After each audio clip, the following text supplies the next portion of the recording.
L'église de Trémola est devenue un lieu de culte pour les pigeons. Perchés calmement sur le toit, ces volatiles sont pourtant responsables de plusieurs dégradations. Ça c'est l'œuvre des pigeons. Ils viennent, ils mangent les jouets des murs. Certains oiseaux ont même réussi à entrer dans l'église.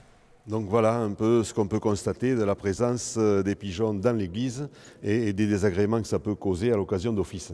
Ils se posent essentiellement sur l'église, mais aussi sur l'ensemble des maisons, et les riverains se plaignent des désagréments que ça crée, de faire glisser une tuile, de créer des fuites à l'intérieur d'une toiture. Pour contrer ce fléau, la municipalité a pris un arrêté qui autorise et encadre les tirs sur les pigeons. L'objectif est de les effrayer ou de les tuer, une méthode critiquée par cette association animaliste qui veut privilégier des solutions plus éthiques selon elle. Nourrir les pigeons avec du maïs contraceptif et utiliser en fait des pigeonniers. Dans ce pigeonnier, on y met bien sûr de la nourriture qui est du maïs contraceptif, mais aussi le but c'est d'enlever les œufs pour mettre des œufs fictifs. Des méthodes entendues par le maire, même s'il ne fera pas marche arrière sur les tirs des pigeons. 1.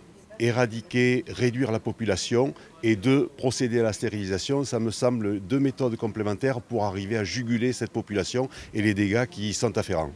Les pigeons abîment le patrimoine de plusieurs villages en Dordogne, comme à Ribagnac.